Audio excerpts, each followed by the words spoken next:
Circle Gulab Singh Saini एशियाई circle federation kabaddi समिति के अध्यक्ष नियुक्त। पंचकुला एशियाई कबड्डी महासंघ ने गुलाब सिंह सैनी को एशियाई सर्कल फेडरेशन कबड्डी समिति का अध्यक्ष आधिकारिक रूप से नियुक्त किया है। पंचकुला के सेक्टर 1 स्थित लोक निर्माण विभाग विश्राम गृह में आयोजित प्रेस कॉन्फ्रेंस में बताते हुए सैनी ने एशियाई महाद्वीप में कबड्डी के विकास के लिए अपनी गहरी कृतज्ञता और प्रतिबद्धता व्यक्त की। मुझे एशियाई स्टाइल कबड्डी समिति के अध्यक्ष की भूमिका निभाते हुए गर्व हो रहा है। मेरा लक्ष्य पूरे एशिया में कबड्डी का उत्थान करना, महाद्वीप के प्रत्येक खिलाड़ी का समर्थन करना और एशिया में राष्ट्रीय संघों की सदस्यता का विस्तार करना है ताकि हम अपने खेल को दूर दूर तक बढ़ावा दे सकें। सैनी ने कहा, हमारे राष्ट्रीय खेल को न केवल एशिया में बल्कि दुनिया भर में ऊंचा उठाना मेरा नैतिक कर्तव्य है। उन्होंने एशियाई कबड्डी महासंघ और भारत की जनता को उनके विश्वास और समर्थन के लिए हार्दिक धन्यवाद दिया। उन्होंने इस नेक कार्य में आशीर्वाद और प्रोत्साहन के लिए हरियाणा के मुख्यमंत्री नायब सिंह सैनी का भी विशेष आभार व्यक्त किया। उन्होंने कहा, मुख्यमंत्री का समर्थन मेरे लिए बहुत मायने रखता है और एशिया में इस महान खेल के विकास के लिए अथक परिश्रम करने हेतु एक सशक्त प्रेरणा का काम करेगा। इस कार्यक्रम में कई उल्लेखनीय खेल हस्तियों ने भाग लिया, जिनमें नरेंद्र राणा अंतर्राष्ट्रीय कबड्डी कोच, गुरदीप सिंह बिट्टी ऑस्ट्रेलिया से खेल प्रमोटर और समाजसेवी, बलजीत सिंह खरड़, राजेश कैरो, सूबे सिंह और हरजिंदर सिंह भारतीय राष्ट्रीय टीम के मुख्य कोच, भारत ताइक्वांडो सहित अन्य प्रतिष्ठित खेल हस्तियां शामिल थीं। इस नियुक्ति से कबड्डी के प्रचार, विकास और वैश्विक मान्यता पर नए सिरे से ध्यान केंद्रित होने की उम्मीद है, जिसमें एशियाई देशों में इसकी उपस्थिति को मजबूत करने पर विशेष जोर दिया जाएगा। Bureau chief Surendra Chauhan. जो मेरे ख्याल में दुनिया का सबसे बड़ा वर्ल्ड कप वहाँ पे सेलिब्रेट किया जाता है और कल भी 9 अगस्त को भी वहाँ पे हो रहा है। तो हरियाणा के प्लेयर नहीं जाते थे, उसका कारण था कोई पॉलिटिकल कारण कह लो या फिर उनका एक्सेस कह लो। लेकिन 2022 के बाद हरियाणा के 10 लड़के हम लेके गए और 23 में 13 और 24 में 15 और अभी 20 के लगभग जो प्लेयर है हरियाणा के वो खेल रहे हैं। और उससे हरियाणा के कबड्डी का स्तर है, चाहे वो छोटी कबड्डी हो चाहे अपना सर्कल स्टाइल हो, उसका स्तर बहुत ऊपर गया है।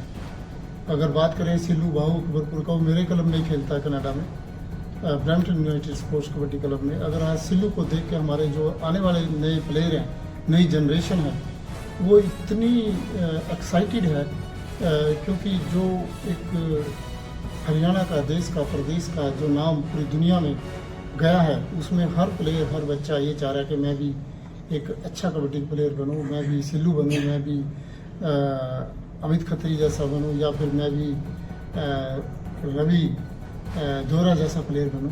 हमारे बहुत अच्छे प्लेयर हैं जिनको अभी भी मौका नहीं मिला, लेकिन हम उसका स्तर बढ़ाने के लिए साल में कम से कम 3-4 इसके इवेंट हैं वो करवाएंगे।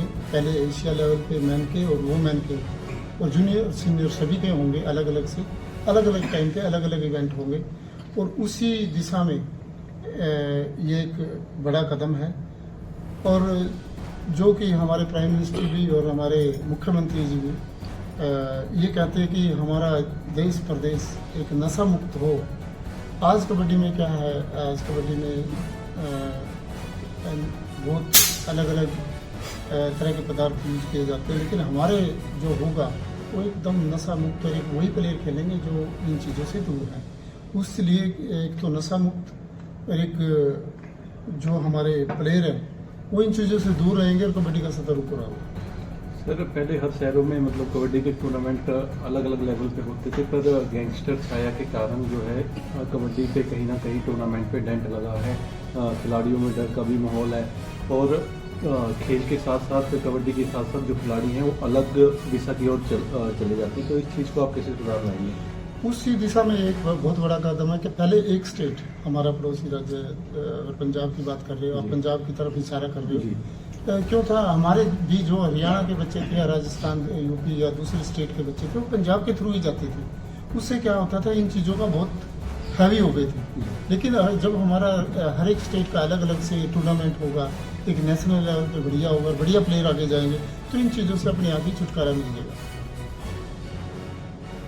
अच्छा, आपने देखा होगा कि हरियाणा में टूर्नामेंट हुए, जब मुख्यमंत्री जी मेंबर ऑफ पार्लियामेंट थे, इन्होंने भी कैथल में करवाया और मुख्यमंत्री जी का भी एक बहुत आशीर्वाद है खेलों के उसमें। और हमारे प्राइम मिनिस्टर भी खेलो इंडिया के तहत अलग अलग खेलों को बढ़ावा दे रहे हैं, उनमें कबड्डी भी है। और मैं चाहूँगा कि आने वाले टाइम में जैसे सर्कल कबड्डी के जो प्लेयर हैं जिनकी कहीं पे प्रमोशन रुकी है या उनको वो दर्जा नहीं मिल पाता जो एक छोटी कबड्डी या दूसरे इवेंटों के एक समान उनको नौकरी में जगह नहीं मिलती, तो मैं सरकार से भी आग्रह करूँगा कि हमारे सर्कल के जो प्लेयर हैं उनको भी दूसरे खेलों के समान देखा जाए, उसी एक ही आंख से देखा जाए। अगर वो नेशनल या एशियाड या वर्ल्ड में कोई मेडल जीत के लाते हैं या अच्छा परफॉर्म करके आते हैं तो उनको भी उन्हीं की स्तर दूसरे खेलों के स्तर पर उनको भी स्थान मिले। ये हमारे जो सर्कल के जितने भी कबड्डी क्लब है या जितने भी प्लेयर हैं उनकी हमेशा ही डिमांड रहती है और सरकार कर भी रही है, लेकिन उसको अच्छी तरह एकदम एक समान बनाने के लिए एक बहुत बड़ी कोशिश होगी। तो क्या सरकार से बातचीत की है आपने या कुछ मांग रखी है? नहीं, अभी तो कोई मांग नहीं रखी क्योंकि ये कल ही अपॉइंटमेंट हुई है और 24 घंटे भी नहीं हुए तो आगे रखेंगे। हाँ जी, आगे रखेंगे।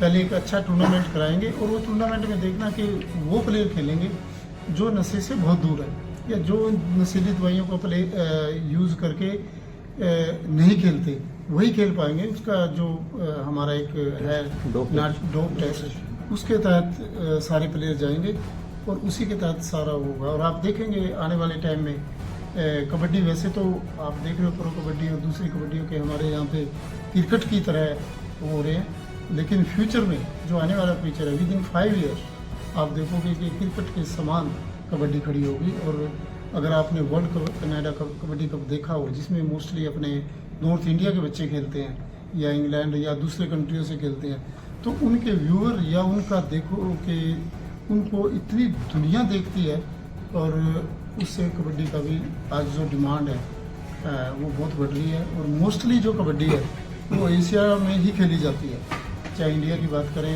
पाकिस्तान, ईरान, अफगानिस्तान या किसी भी एशियन कंट्री की बात करें तो सभी एशियन कंट्री में कबड्डी खेली जाती है।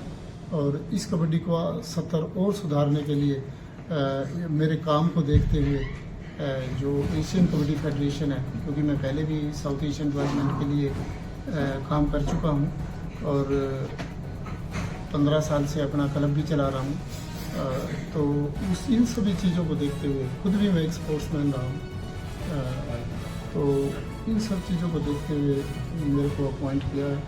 और मुझे आशा है कि जो जिम्मेवारी मुझे मिली है, जो मेरे कंधों पे भार डाला है, जिम्मेवारी डाली है, उसको मैं अच्छी तरह से आप सबकी मदद से, मीडिया का अहम रोल रहता है, कोई भी स्पोर्ट्स हो चाहे कोई इवेंट हो, और आप सभी भाइयों की वजह से हमारे प्लेयर, हमारे जो खेलों का सत्र है जिसको प्राइम मिनिस्टर और मुख्यमंत्री एकजुट होकर आगे बढ़ाना चाहते हैं, उसमें भी एक बहुत अहम कदम है। पहले तो सभी आपके दर्शकों को नमस्कार। और आज जो हमारे पूरे हरियाणा में खुशी की लहर है, क्योंकि हमारे जो हरियाणा के से ही हैं गुलाब सिंह सैनी जी को एशियन फेडरेशन कबड्डी के चेयरमैन नियुक्त किया गया है, तो इसमें सभी युवाओं को एक बहुत बड़ी उम्मीद जागी है कि जिससे पहले भी, क्योंकि गुलाब सिंह सैनी जी एक पहचान के मोहताज नहीं, क्योंकि पहले भी वो कबड्डी प्रेमी हैं, बहुत खेलों से प्रेम करने वाले व्यक्ति हैं, जिन्होंने पिछले 15 सालों से कनाडा में भी अपना एक कबड्डी क्लब चलाया हुआ है। और जो हरियाणा के अगर मान सम्मान की बात करें कि कबड्डी के प्लेयरों को कहीं सबसे पहले विदेश में मिला है तो कनाडा में उसकी श्रेय जो जाता है वो हमारे गुलाब सिंह सैनी जी को जाता है। तो मैं अपनी तरफ से, पूरे हरियाणा के वासियों की तरफ से गुलाब सिंह सैनी जी को ये उपलब्धि जो मिली है इसके लिए मैं बधाई देता हूँ। और सभी युवाओं की तरफ से भी यह आह्वान भी करता हूँ कि जितने भी युवाओं को ये उम्मीद थी और खेलों के प्रति प्रोत्साहन है तो वो आगे आके अब कबड्डी में अपना भागीदारी का दिखाने का काम करें। सभी आए, आपका नमस्कार, धन्यवाद।